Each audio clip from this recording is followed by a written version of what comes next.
Mga kababayan, ngayong araw po ng Huwebes, September 25 na po, 2025, itinuturing na po na typhoon threat. Ito pong si Bagyong Opong na unti-unti pong lumalapit dito nga po sa Eastern Visayas at tatawirin po ang Southern at Central Luzon. Inaasahan po na maglalandfall ito simula po umaga ng Biyernes hanggang sa hapon po ng Biyernes at inaasahan naman na lalabas ng ating Philippine Area of Responsibility pagdating pa po ng Sunday ng umaga hanggang sa may hapon. So bago ho tayo magpatuloy, please ako po ay makikiusap lang kahit i-like nyo lang ang ating channel dahil importanteng lumakas ang engagement natin at mapanood din ng ibang mga kababayan natin ang lagay ng ating panahon. So ipakita ko muna sa inyo yung pinaka-live na weather radar natin. So narito ho, ito ho yung kasalukuyang paggalaw or pagkilos nga po nitong si Bagyong Opong. Kung makikita nyo yung tinatawag natin dito na area of probability, yung pinaka-direction ho niya, malino naman yung kanyang paggalaw mga kaibigan. At sa ngayon ay ito po, lalakas ho siya ngayong araw po ng Huwebes bilang isang severe tropical storm category. At ito yung sinasabi natin kapag naglandfall na siya sa may Eastern Visayas, by Friday, magiging isang ganap po siya na typhoon category, 120 km per hour na lakas ng hangin. So babaybayin ho niya ang Central at Southern Luzon, yung mga lugar na yan. So mamaya, aalamin natin yung mga detalye sa mga lugar po na direktang maapektuhan. So sa ngayon, alamin po natin yung pinaka-latest na lokasyon. Ito nga pong si Bagyong Opong. So huli hong namatan si Bagyong Opong 670 kilometers east of Surigao City, Surigao del Norte. At tinataglay niya po ang hangin ngayon na 95 kilometers per hour. Malapit pa rin po sa may gitna at may bugso ito na umaabot ho sa 115 kilometers per hour. Yung present na pagkilos naman niya o pagkilos ho niya pa west, northwestward ho. Ayan ho, sa bilis ho na 20 kilometers per hour. So eto, nakataas pa rin tayo sa signal number 1 and 2 at ngayong araw din po ng Huwebes, posibleng itaas hanggang sa signal number 3. At yung pinakamataas na peak na ma-reach po ni Bagyong Opong ay hanggang sa signal number 4 kapag ito po si Bagyong Opong ay direkta ng tumama o naglandfall na by Friday dito po sa Eastern Visayas, patawid po ng Southern at Central Luzon. So ang signal number 2 natin, nakataas pa rin yan sa may Visayas. So ang mga lugar na apektado kasama po dyan ang Northern Samar at Northern portion po ng Eastern Samar. So signal number 2 natin, merong warning lead time na 24 oras at may bilis ng hangin na 62 to 88 kilometers per hour. Ang signal number 1 natin, nagpapatuloy pa rin ngayon sa ilang bahagi ho ng Luzon. So narito naman ang mga lugar na apektado ng storm wind signal number 1. Kasama po dyan ang Catanduanes, ang Camarines Sur, ang Albay, Sorsogon at Masbate. Dito naman sa Visayas area, sa signal number 1 na apektado dyan kasama ang Samar, the rest po ng Eastern Samar, Biliran, kasama ang ilang bahagi ng Northern portion po ng Leyte. So yung mga lugar na yan, mag-ingat sa banta ng signal number 1 na merong warning lead time na 36 hours. Teka yung mga nalilito sa warning lead time, ang ibig sabihin yan, duration ho yan, or sa loob ng 24 hours, signal number 2, 36 hours naman kapag signal number 1. Hindi ibig sabihin itinaas ngayon ng signal number 1 or 2, agad-agad mararanasan. Meron po tayong tinatawag na warning lead time. Kaya nakakapaghanda pa o pwede pa maghanda yung iba. Ang signal number 1 natin, may bilis ho ng hangin nito na umaabot sa 39 to 61 kilometers per hour. So ngayon mga kaibigan, aalamin naman natin yung mga lugar po na dadaanan itong si Bagyong Opong sa mga susunod na mga oras dahil importante na alam natin kung nasa na ba ang lokasyon niya. Dahil kunyari nag-update ako ngayon, sa ngayon nandito lamang siya pero paglipas ng ilang mga oras, gumagalaw kasi yung si Bagyong Opong. So alamin natin yung mga lugar at iba pang mga detalye. So ngayong araw din po, kaninang alas 2 ng madaling araw, ay tinahak po ni Bagyong Opong ang 475 kilometers east of Eastern Samar. At alas 2 naman po ng hapon ngayong araw po ng Huwebes, dadaan naman siya dito po sa 290 kilometers east of Borongan City, Eastern Samar. Kung nakikita nyo medyo mabagal yung kanyang pagkilos, kapag ganito kasi yung senaryo natin, mas nararamdaman yung lakas po nitong si Bagyong Opong. So pagdating naman po natin ng Friday, alas 2 ng madaling araw, ay dadaan naman po siya mga kaibigan, mga kababayan ko, na 165 kilometers east of Juban, Sorsogon. At nasa typhoon category na ho ito sa 120 kilometers per hour po. At pagdating naman po ng Biyernes din ng hapon, mga kaibigan, mga kababayan, ay kung makikita ho ninyo, dadaan naman ho siya dito po sa coastal water po ng Buena Vista, Quezon. At may lakas ng hangin na 100 kilometers per hour. So may mga posibilidad pa na pwedeng mangyari o mga pagbabago kapag kasi ganito ang bagyo natin, direktang tumama po sa kalupaan. Kahit sabihin yung hindi yan nakikitaan ng kategory bilang super typhoon o hindi man kasing lakas nitong si Bagyong Nando, kung direkta namang tatama sa kalupaan, matindi yung magiging impact nito. So ang tanong ng mga kababayan natin, kailan naman lalabas ng ating Philippine Area of Responsibility itong si Bagyong Opong? Pagdating po ng September 27, alas 2 po ng hapon, ito po sa Friday na. Sa Sabado na ho ito, no? Meron naman siyang lokasyon na 535 kilometers west of Iba, Zambales. At mas lalayo pa siya pagdating po ng September 28 ho, alas 2 ng hapon, 1,500 kilometers west of Northern Luzon sa labas na ho ng ating Philippine Area of Responsibility. Muli kong ipapaalala sa inyo, hindi porket nasa labas na ang bagyo, wala na siyang magiging epekto. Tignan nyo mabuti si Bagyong Nando. Nasa labas na ito ng PAR at sa ngayon wala naman na itong direktang epekto. Pero pinapalakas niya ang epekto ng habagat or southwest monsoon na ngayon po ay nararanasan sa kanlurang bahagi ng ating bansa. Meron ho tayong nakataas na heavy rainfall warning, hindi lamang dahil kay Bagyong Opong, dahil din po sa habagat. So aalamin natin yung mga lugar na apektado ng heavy rainfall warning. Masyado ho itong madami. So kahit itabi nyo yung phone nyo, pakinggan nyo lang yung mga lugar na babanggitin ko. Kapag ka nabanggit ng mga lugar ho ninyo, maghanda po sa malawakang banta na malalakas po ng mga pag-ulan. Heavy rainfall warning ho tayo ngayong hapon po ng Huwebes, 50 to 100 mm sa dami ng pag-ulan po ang mararanasan. Diyan po sa may Zambales, sa may Bataan at Occidental Mindoro. Pagdating naman po ng Friday afternoon, ay meron tayong inaasahan o ine-expect na 50 to 100 mm sa dami ng pag-uulan ho. Sa may Palawan, Antique, Iloilo, Guimaras, Negros Occidental at Negros Oriental. By Friday pa rin po ng hapon hanggang sa Sabado ng hapon, 50 to 100 mm sa dami ng pag-uulan ho ang ating mararanasan dyan sa may Palawan, sa may Antique, Aklan at Negros Occidental. So yan ho dahil sa habagat or southwest monsoon. So isa-isahin naman natin yung mga lugar na apektado naman ng heavy rainfall warning dahil po dito kay Bagyong Opong. Alam nyo si Opong, nakikita natin yung kanyang sirkulasyon, talagang medyo malakas ito. At ang tendency kapag ito naglandfall na by Friday sa eastern na Visayas, Central Luzon at South Luzon, mas magiging malakas yung impact ho niya. So eto naman, dahil kay Bagyong Opong, meron po tayong ngayong hapon ho no, ng Huwebes, ay moderate to heavy rains na 50 to 100 mm sa dami ho ng pag-ulan sa Northern Samar at Eastern Samar.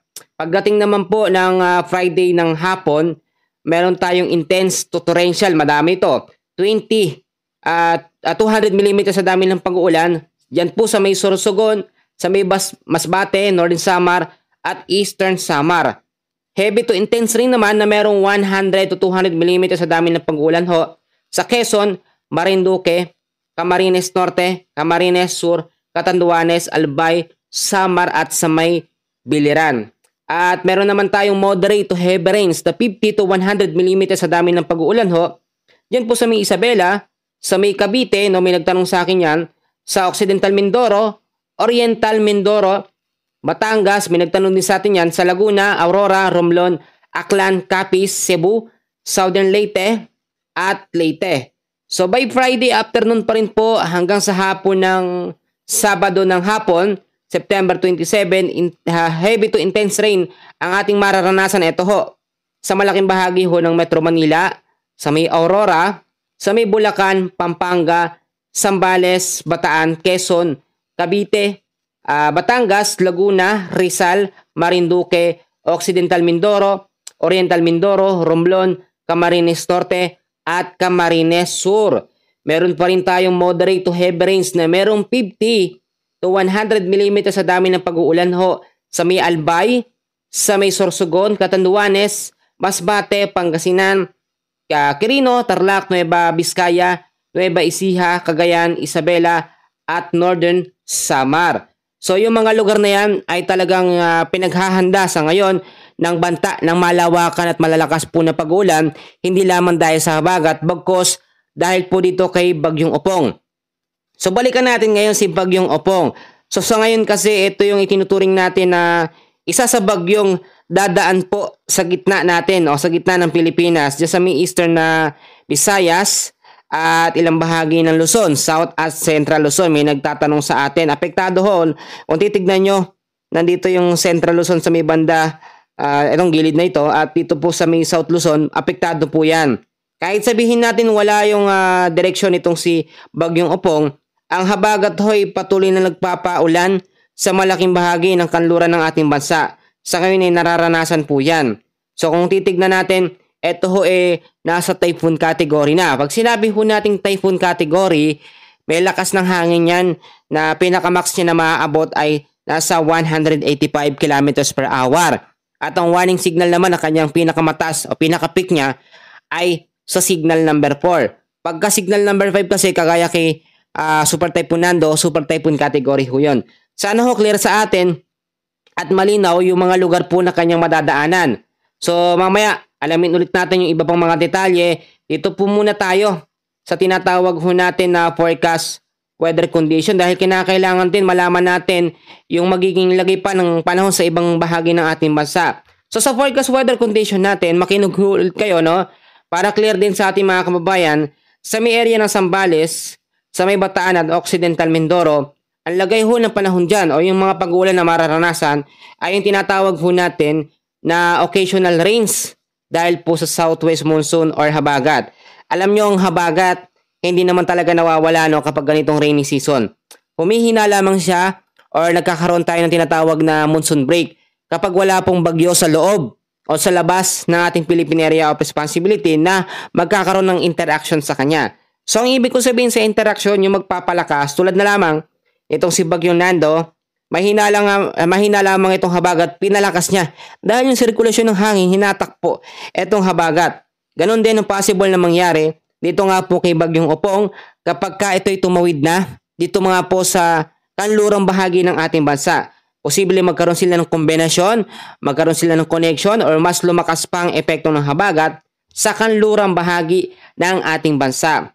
Ang Metro Manila naman po at ilang bahagi ng ating Luzon, patuloy pa rin ang cloudy skies hanggang bukas ho yan with scattered rains and thunderstorms dahil po sa southwest monsoon or hanging habagat.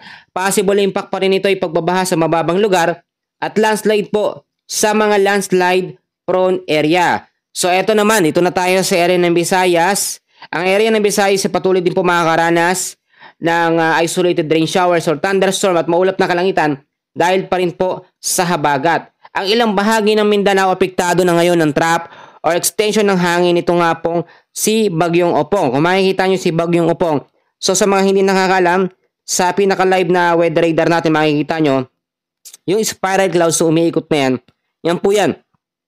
Yan po yung nagbibigay ng malakas na impact ng hangin at may kasamang mga pag-uulan. Yan din ang humihigop minsan kapag mayroong mga LPA or mga high pressure. Sa senaryong sinabi ko noong nakaraan, ay possible na hatakin ito pataas ng high pressure sa taas. Pero itong high pressure sa taas, mas malakas itong si Bagyong Opong. Kaya yung hangin nito hindi kayang hatakin sa taas bagkos si Bagyong Opong pa ang hahatak ng cloud cluster o yung mga kumpol ng kaulapan para mas lumakas ho siya. Kaya hindi ba kayo nagtataka bakit mabilis siya nag-intensifies, mabilis siya lumalakas dahil nga po sa mga cloud cluster o mga kumpol na kaulapan na nakapaligid sa kanya, inihigop niya ho yun at mas lumalakas yung kanyang epekto. At the same time, yung sirkulasyon na meron sa habagat ay nakakatulong dito kay Bagyong Opong para mas lalo pong lumakas. So mas maganda na lagi natin bantayan at monitor yung pagkilos po nito nga si Bagyong Opong. So tulad dito, dalawang bagyo pa rin ang ating minomonitor. Merong nasa labas, etong si Bagyong Nando at si Bagyong Opong naman po yung isa. So maging alerto po tayo sa mga posibilidad na pwedeng mangyari. Unang-una, lagi ko sinasabi na lagi ho kayong magantabay sa ating mga ibinabalita sa lagay ng ating panahon. Kung hindi man sa akin, kahit ho sa ibang mga update, pare-parehas lang naman po yan. Pagkakaiba lamang po ng pagkaka-deliver ng balita, no? At ako ho, ang ginagawa ko is medyo simple lang para mas maunawaan ho ng mga elders natin, mga kananayan, mga tatay, lolo at lola, yung mga lagi ho nating nakikinig sa atin. At pangalawa ay linisin natin yung mga kapaligiran natin, lalo dito sa Metro Manila, Visayas at Mindanao, dahil ang taas po ng heavy rainfall warning. Yung pinakamataas, nasa red warning tayo, which is meron pong 200 mm sa dami ng pag-ulan. Lalo na ho, pagpatak ho ng Friday, Sabado at sa may Linggo. Diyan yung peak nito nga pong si Bagyong Opong, kasama na ang patuloy na paglakas po ng habagat or southwest monsoon sa kanlurang bahagi ng ating bansa. Ang pangatlo, napaka-importante din, na i-safety natin ang ating mga importanteng gamit, lalo na sa direktang mga lugar na maapektuhan itong si Bagyong Opong sa Eastern Visayas, Central Luzon at Southern Luzon. So diyan po direktang tatama itong si Bagyong Opong. So yung mga electric appliances natin, itabi na natin. Yung mga kable, no, napaka-importante. Tapos yung mga dokumento, mga importanteng papeles, secure na natin, itabi na natin para kung sakaling magkaroon ng pagbabaha, nakatabi na ho at hindi na tayo matataranta pa. Mag-imbak din po tayo ng sapat na pagkain na tatagal po kahit yung pang 5 araw na para hindi na tayo labas na labas. Ang hirap po ngayon. Alam niyo yung tipong pagka naubusan ka ng bigas, punta ka pa sa malayong tindahan, talagang aabutan ka ng ulan. Kahit sabihin natin nakapayong ka man or mag-commute ka, maglakad, talagang mababasa at mababasa. Delikado pa tayo sa malalakas na hangin, lalo na dito sa area ng Visayas, no? Malalayo yung mga tindahan ho dyan. So dapat mag-imbak tayo ng pagkain na sasapat ho ng ilang araw, no? Kahit hanggang sa linggo na o kaya naman po natin. At eto po mga kaibigan, lumikas na rin ho yung mga lugar na apektado o maaapektuhan po ng banta ni Bagyong Opong at ng habagat. Magtutulungan yung dalawa na yan, lalo na dyan sa may Eastern Visayas, sa may ilang bahagi ng Luzon. Binanggit ko ho yung kanina. So yung mga nakatira malapit po sa mga baybayin, malapit sa mga ilog, malapit po sa mga paanan ng bundok, matataas na lugar, lumikas na ho kayo. Huwag na tayong maghintay ng abiso sa LGU dahil minsan late po sila nagbibigay ng update, no? Kung kailan nandiyan na yung sama ng panahon, saka pa lang kayo papalikasin. Which is delikado yan. Tayo mismo sa sarili natin, alam natin kung kailan tayo dapat lumikas kapag kaalam natin ang update sa lagay ho ng ating panahon. So eto din mga kaibigan, napaka-importante rin na isa ko pang sasabihin sa inyo, no? I-check nyo din ang inyong mga kabahayan. Yung mga light materials, yung mga bubong, mamaya may tuluyan, may butas, or hindi maayos ang pagkakapako, ay baka mamaya tangayin ng hangin at yung safety naman natin ang maapektuhan. So may nagsabi sa akin noong nakaraan na concerned daw tayo sa ating mga kababayan. Oo naman, siyempre mga kababayan natin dyan. Ako sinasamantala ko yung channel ko na makapagbigay ako hindi lamang impormasyon, bagkos yung paalala at pagiging concern ko sa mga nanonood sa akin. Lalo na ho sa lagay ng ating panahon. Ayoko hong mapahama kayo. Kaya ginagawa ko yung best ko kahit parang ang nangyayari sa weather update ko ay parang kwento na o parang pagsisermon na. Wala akong pakialam. Kung ayaw nyo manood, wala, okay lang sa akin. Pero ako, yung gusto ko, masabi ko sa inyo na mag-ingat ho kayo bawat oras. So ito pa, magdala ng payong, jacket, kapote, yung mga lalabas ho. Ngayong araw po ng Huwebes, yung mga may pasok pa sa trabaho. Alam ko walang pasok sa eskwela ngayon sa mga lugar na apektado dyan sa Metro Manila, ilang bahagi ng Luzon at ilang bahagi ng Visayas. Para sa din sa karagdagang impormasyon, makipag-ugnayan na lamang po kayo sa LGU ninyo para sa mga updated kasi nagbabago yan, no? Minsan nag-anunsyo sila lang walang pasok tapos kinabukasan pala meron. Dahil nagbabago nga po ang galaw ng panahon, nagbabago rin ang desisyon po ng LGU sa mga lugar po na may pasok or wala. So, yung pinakahuli natin, ipanalangin natin sa Diyos, yung pagkilos nitong si Bagyong Opong ay magbago. Lumihis siya at hindi makaapekto sa Eastern Visayas at ilang bahagi ng Luzon. So, imposible ba? Hindi imposible dahil wala naman talagang imposible sa Diyos. Pag ginusto niya ho, etong bagyo na yan, instant yan, isang snap, lusaw yan or mawawala ho yan. So, ang kinakailangan lamang natin, manalig tayo sa ating Panginoon na sa kaligtasan natin, kailangan natin kasama siya. At dapat panghawakan ho natin yung mga salita ng Panginoon sa mga ganitong sitwasyon. Wala hong imposible sa Diyos. Pagsubok lamang itong mga bagyo na ito, kahit yung habagat, taon-taon po natin itong nararanasan. So dapat araw-araw ay kumakapit tayo at nagtitiwala tayo sa magagawa ng Diyos sa ating mga buhay. Sa ngayon, yan muna ang pinaka-latest na update natin sa lagay ng ating panahon. And please kaibigan kabayan, kung nakaabot ka sa pinakadulo ng ating video dito, please po-comment naman yung pangalan at kung taga saan ka at isa-shoutout po kita sa next update natin. And please pakilike po ulit kung hindi ka pa nakalike no, sa ating update. Maraming salamat po. God bless po sa inyong lahat.